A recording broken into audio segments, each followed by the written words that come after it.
लक्ष्मीनाथसमारम्भां नादयामुनमध्यमाम् अस्मदाचार्यपर्यन्तां वन्दे गुरुपरम्परां यतिराजाय विद्महे श्रीभाष्यकाराय धीमहि तन्नो रामानुजार्य प्रचोदयात् ஆழ்வார்கள் திருவடிகளே சரணம் எம்பெருமானார் திருவடிகளே சரணம் ஜீயர் திருவடிகளே சரணம் यो नित्यमच्युतपदाम्बुजयुग्मरुक्म व्यामोगतस्तदितरानतृणायमेने अस्मद्गुरोर्भगवतोऽस्य दयैकसिन्धो रामानुजस्य शरणं शरणं प्रपद्ये நீரார் கடலும் நிலமும் முழுதுண்டு ஏலார் ஆலம் இளந்தலின் மேல் துயிலந்தாய் சீரார் திருவேங்கட மாமலை மேயாராமுதே அடியேற் கருளாயே. எல்லாம் வல்ல ஏழுமலையான் பெருங்கருணையால் 4000 திவ்ய பிரபந்த பாசுர பதிவேற்றங்களின் வரிசையில் இன்றைக்கு 2695வது நாள் 94வது நாள் பாசுர பதிவேற்றம். நம்மாழ்வாருடைய திருவிருத்தம் திருமொழியினுடைய 55வது பாசுரத்தை இன்றைக்கு நாம் சேவிக்க இருக்கிறோம். முதலிலே 2694வது நாள் பாசுர பதிவேற்றம் தனியன். கருவிருத்த குழி நீத்த பின் காமக்கடுமொழி வீழ்ந்து ஒரு விருத்தம் புக்குழல் உருவீர் உயிரின் பொருட்கட்கு ஒரு விருத்தம் புகுதாமல் குருவயர்கோன் உரைத்த திருவிருத்த தோரடிகற்று இருநீர் திருநாட்டகத்தே. 55வது பாசுரம்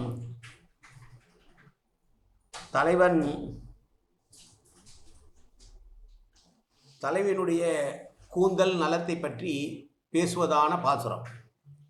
வண்டுகளோ வம்மின் நீர்ப்பூ நிலப்பூ மரத்தில் ஒன்பூ உண்டு கழித்து உழல்வீர்க்கு ஒன்று உரைக்கியம் ஏனம் ஒன்றாய் மண் துகள் ஆடி வைகுந்தம் அண்ணான் குழல்வாய் விரைபோல் விண்டு கண் வரும் மலர் உளவோ நும் வியலிடத்தே. பாண்டி மன்னன் ஒரு முறை சந்தேகம் கேட்டான் அல்லவா, என்னுடைய பெண்களுடைய கூந்தலுக்கு இயற்கையிலேயே மனம் இருக்கிறதா இல்லையா என்று சொல்லுவார்கள். தர்மி என்ற புலவன் அதற்கு விளக்கம் கொடுத்தான் என்றெல்லாம் பெரிய புராணம் பேசுகிறது.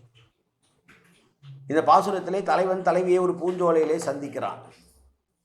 எதிர்ப்பட்ட தலைவியை புகழ்ந்து பேச வேண்டும் என்று எண்ணுகிறான். ஆனால் நேரடியாக பேச முடியவில்லை. எனவே அவன் கூந்தல் கற்றை பார்க்கிறான். அதனுடைய அழகை பார்த்து அதனுடைய நறுமணத்தை பார்த்து நேரடியாக அவளிடம் நன்றாக இருக்கிறது என்று சொல்வதற்கு பதிலாக ஒரு வண்டை, அங்கே ரீங்காரமிட்டு கொண்டிருக்கிற வண்டை பார்த்து பேசுகிறான்.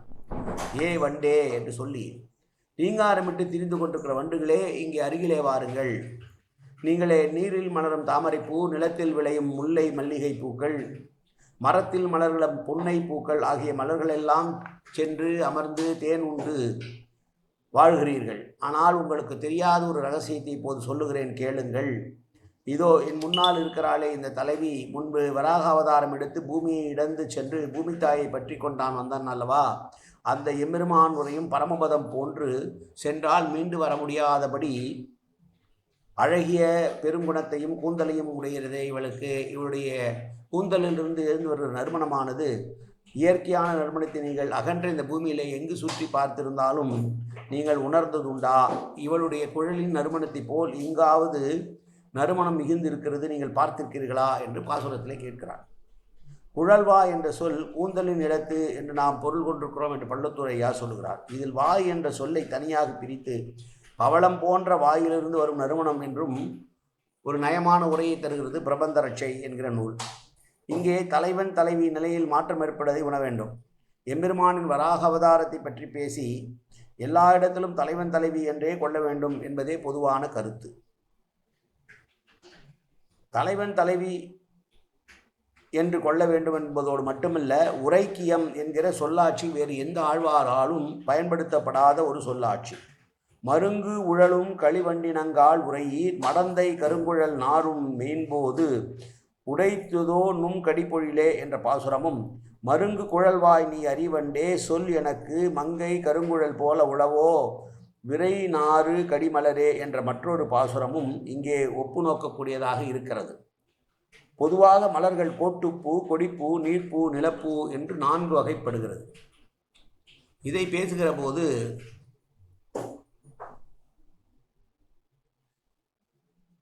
ஆழ்வார்கள் எம்பெருமானுடைய திறத்தை பற்றியும் அவருடைய தலைமையை கண்ட பாகவதர்கள் கொண்டாடி கூடும் வார்த்தை. இந்த பாட்டுக்கு உள்ளுரை பொருள் என்னவென்றால், வண்டுகளே வம்மின் என முன்னிலைப்படுத்தி நீர்ப்பூ நிலப்பூ மாத்திலொன் பூ உண்டு கலிதொழில் உரைக்கியும். நீர்ப்பூ என்றதனால் திருப்பார்கடலிலே பள்ளி கொண்டிருக்கிற வியூகமூர்த்தியை நினைக்கிறாராம். நிலப்பூ என்பதனாலே திருப்பார்கடலிலே பள்ளி கொண்டுள்ள வியூகமூர்த்தியே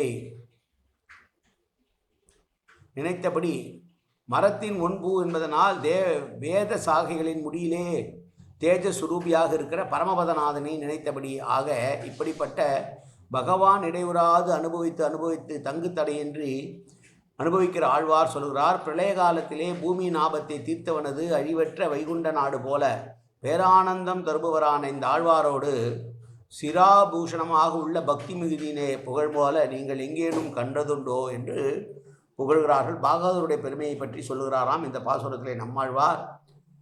சிரோபூஷணம் என்றால் தலையிலே அணிந்திருக்கக்கூடிய முடி போல என்று சொல்லி, பெருமாளுடைய பக்தர்களாக இருக்கக்கூடிய இந்த பாகவதர்களுடைய பெருமையை நாம் சொல்ல முடியுமோ என்று சொல்லுகிறார் இந்த பாசுரத்திலே. இந்த 55வது பாசுரத்திலே ஆழ்வார் தலைவனாகவே இருந்து தலைவியினுடைய நறு கூந்தலை பற்றி பாடிய பாசுரம் இந்த பாசுரம். மீண்டும் பாசுரத்தை சேவிப்போம். வண்டுகளோ வம்மின் நீர்ப்பூ நிலப்பூ மரத்தில் ஒன் பூ உண்டு கழித்து உழல்வீர்க்கு ஒன்று உரைக்கியும்.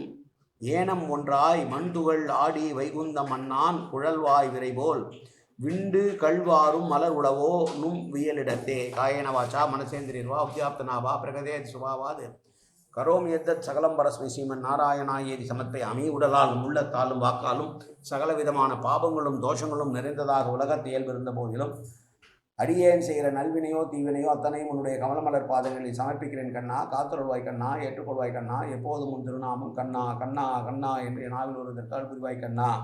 சர்வத்திர கோவிந்தநாம சங்கீர்த்தனம். கோவிந்தா கோவிந்தா கோவிந்தா கோவிந்தா கோவிந்தா கோவிந்தா கோவிந்தா கோவிந்தா கோவிந்தா.